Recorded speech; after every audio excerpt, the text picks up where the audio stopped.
You damn right, drinker. I tell you, boy, this year is really waking Hollywood up. You know what the funny thing is to me? We've been right the majority of the time. The people that don't want the woke garbage have been right the majority of the time about all these movies coming out. We've been right about them failing, tanking, losing the company's money. Yet there's still a group online that really is like they it's almost as if they don't see the reality of the situation. That all of these movies, these television shows, these video games are destroying these companies' profits, the customer loyalty. People are leaving, families are leaving, mothers, fathers, children. People are done with these companies. They're imploding. And it's people still like, it should be because everybody's an istaphobe. Right, that's what it is. Get over and follow the critical drinker. Tell him Tyrone Magnus sent you. Oh dear, 2025 hasn't exactly been a bumper year for Hollywood, has it? In fact, the recent news that they've just recorded the lowest October box office in 30 years 30 caps years. off what's shaping up to be one of Talked about this the other day with y'all. In 30 years. That's bad. the most depressing 12 months. Hey, listen. I was watching a YouTuber the other day and it reminded me of this. Actually, no, it wasn't the other day. It was actually a few months ago. Penguin Zero, Moist Critical. He did a video where he was talking about, I think he was talking about kind of like the things you have to do as a YouTuber, kind of like the stresses of, live streaming and making videos and, keeping your fan base happy, but not spreading yourself too thin. It was that type of thing. And he talked about where he took I think he took a week off from streaming. And he said that he lost 8,000 subscribers. And at that time, he said, and I still have not gotten them back. So do you see that? Vince McMahon also did something where he was destroying his product. He was pushing a man who they now falsely claim is the greatest wrestler of all time, John Cena. No. He was good all the way up till he became the Marine. Then they changed him into a corny Boy Scout character, and they kept him that until now. And at that point, he divided his audience, and he kept using John Cena, whether Cena had creative control or not, to bury these other wrestlers. To not put other guys over, and John Cena has put people over. However, during that time period, people could not stand him. And the only reason why they're cheering him now is because he's about to leave, and people have nostalgia. But he's the only face, besides Roman Reigns, that they had to try so hard to manufacture the fame and push. And it's ridiculous how far a company can go until they've pushed people so far away that they never return. And they did it to me, and I just now came back. And it's been years since I've been back.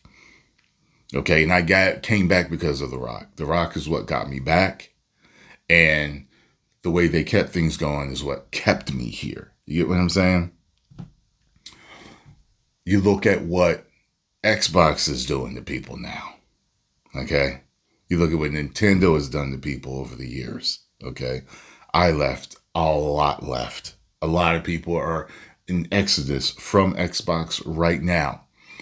They may still do great numbers in certain areas. Okay? But the fact of the matter is when you push people away like that, it will be very hard to get them back. And you are experiencing it. And Penguin Zero didn't even do nothing wrong. That is like the minor thing. Like he took some time off for himself. That's it. Okay?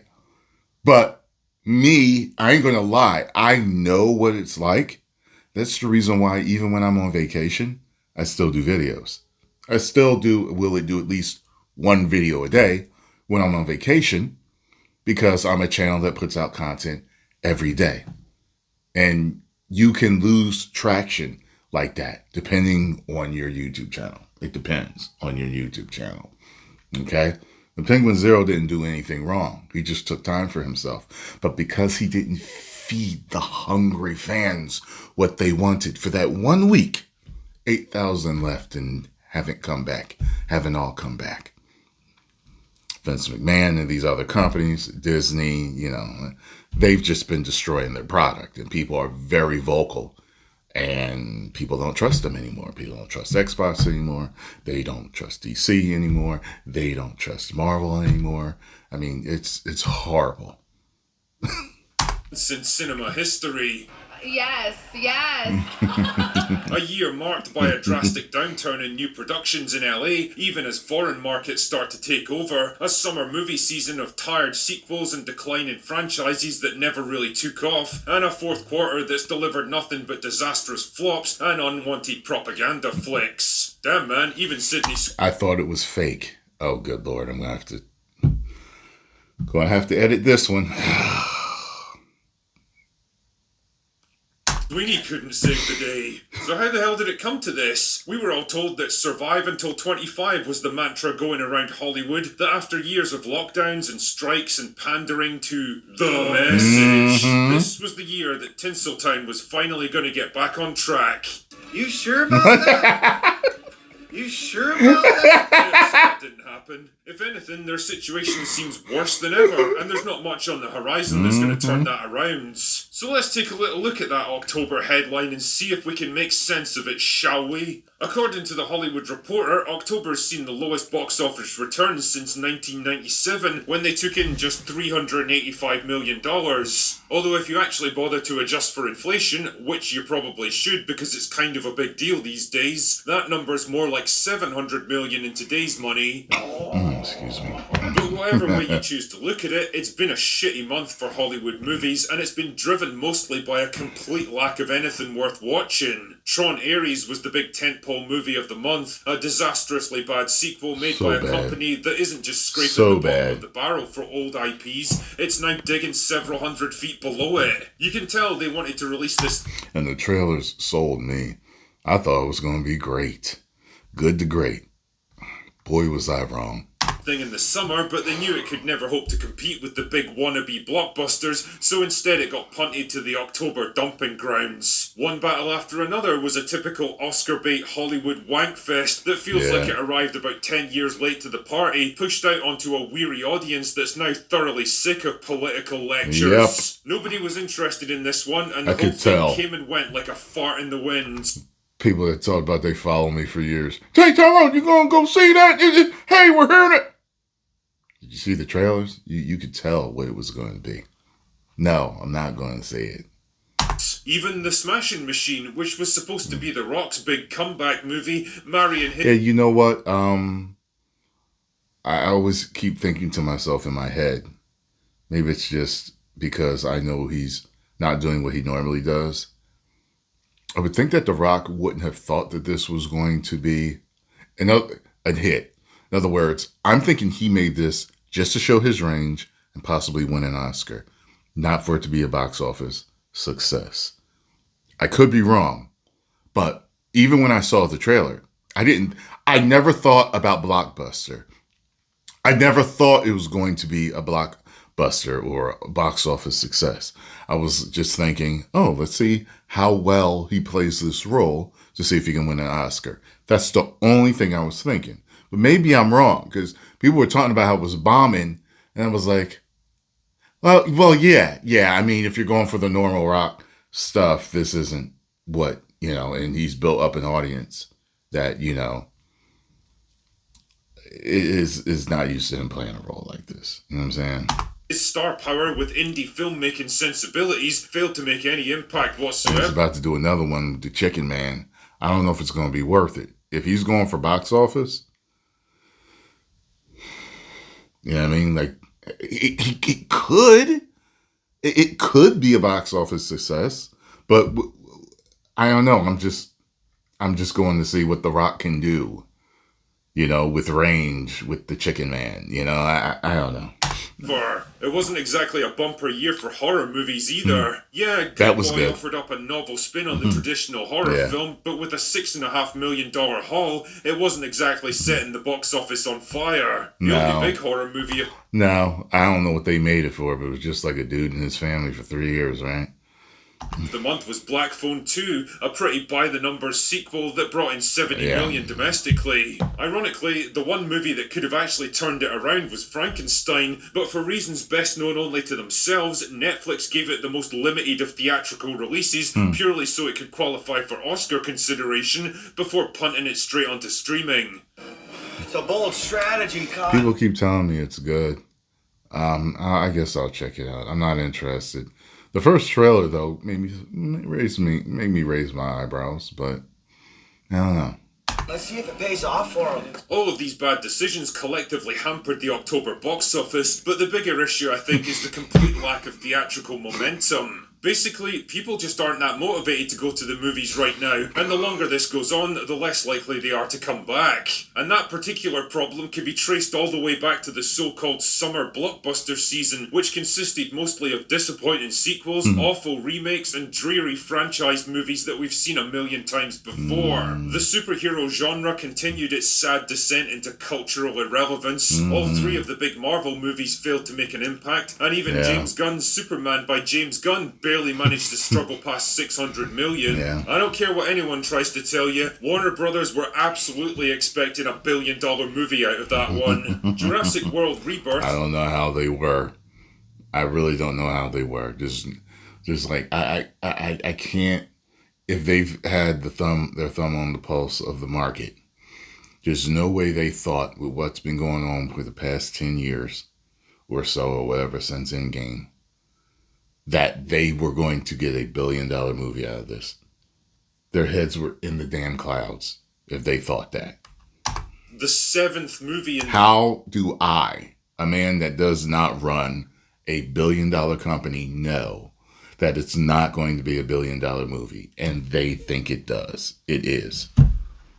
And we're right. Like I said, majority of the time, we're right about a movie.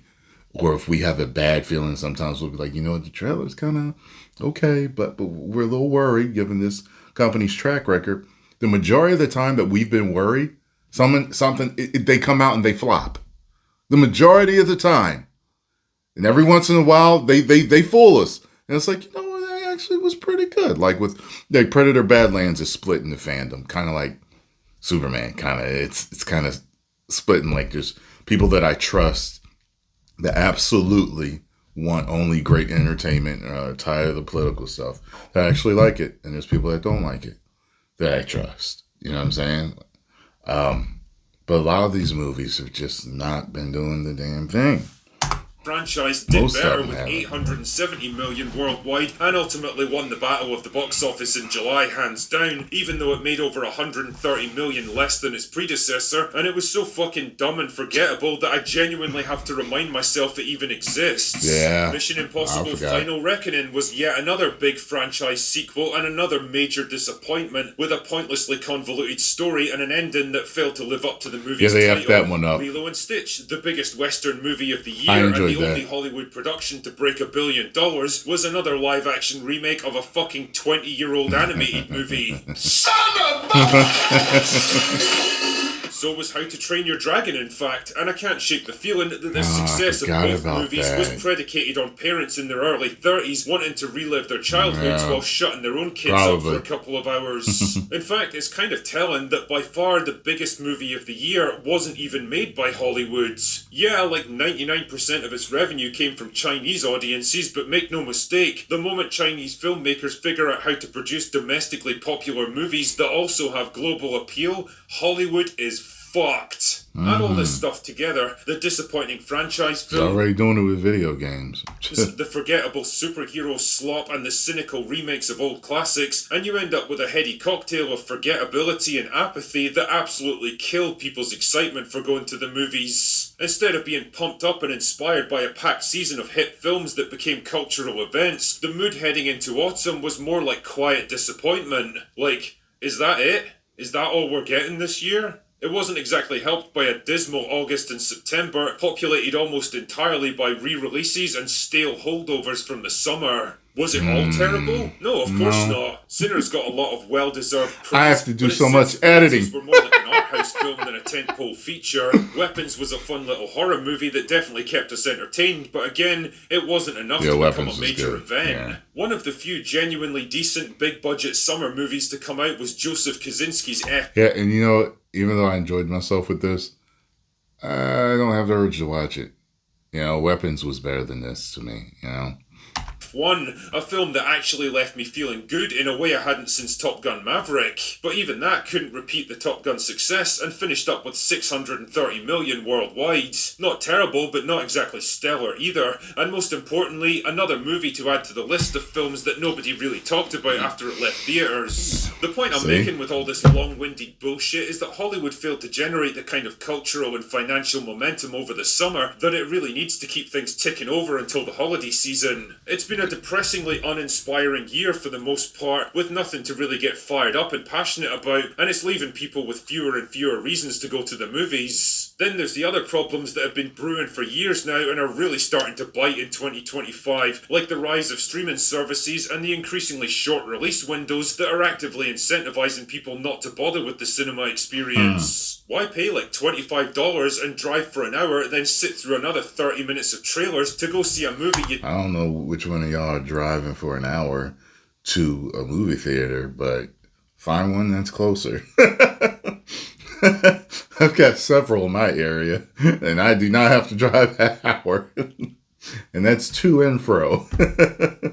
Don't particularly care about anyway, when you can watch it in the comfort of your own home in a matter of weeks, and you won't have to deal with some dickhead in the row in front talking and farting his way through the whole thing. Shit man, big screen TVs and projectors are so cheap now that most people can afford a pretty decent home cinema setup, and yeah, obviously it's not going to compete with IMAX, but be honest nothing with beats yourself, the theater. Most of the time, who the fuck even cares? I'll never stop going to the theater. If it becomes a novelty, I'll be in the theater every time for a big release. Every time. I'm not gonna sit here and watch it at home. You know what I'm saying? And there's just no avoiding this next one. Hollywood's obsession with identity politics has been slowly killing it over the past 10 years, bringing down every big money-making franchise, stunting projects that might otherwise have been successful, alienating half their potential customers, and souring them on the very people who used to get arses in seats. Movie stars. I've talked at length about the self-righteous actors who make it their business to lecture the rest of the world on how to think and act, but now it finally feels like the collective culture of Hollywood is slowly trying to distance itself from a culture war they've clearly lost. Shit man, even Jennifer Lawrence, the first female action star according to Jennifer Lawrence, finally seems to have realised that there's a world outside of her safe, privileged Hollywood bubble, and a lot of the people in it don't agree with her political takes. In fact, about 100% of them don't even need to hear her political opinions for any reason, because she's a fucking actor, not a political pundit. It's not her job to voice her thoughts on this stuff, and it never was. Yeah, you could probably argue she's about half a decade late to the party on this one, and she's only saying it now because her career's on the kind of trajectory that makes the Hindenburg look like a model of stability, but I think her sentiments reflect a growing acceptance. I think the lady that was interviewing her was Republican. Conservative, definitely. In Hollywood, that when you're in the business of entertainment... I can tell by the look. Well, politics is bad for business. I know, it seems pretty obvious to us, but what can I say? I guess they're kind of retarded in that part of the world. So what exactly does the future hold for Hollywood at the box office? Are they eventually going to get back to printing money and entertaining the masses? Or will they slide into cultural irrelevance and get replaced by cheap AI slop and foreign competitors? Time will tell, but I'm not exactly optimistic about their chances. Me neither. Anyway, I knew he was going to end with her. I knew you were going to end it with her, man. I knew it. It's in on a good note. I gotta say, I gotta clip that out like four clips to take out. Yeah, that should be easy. Post your comments down below. Let me know what you all think. If you enjoyed my thoughts on this, make sure you hit the like button, subscribe, and share. 10 million subscribers.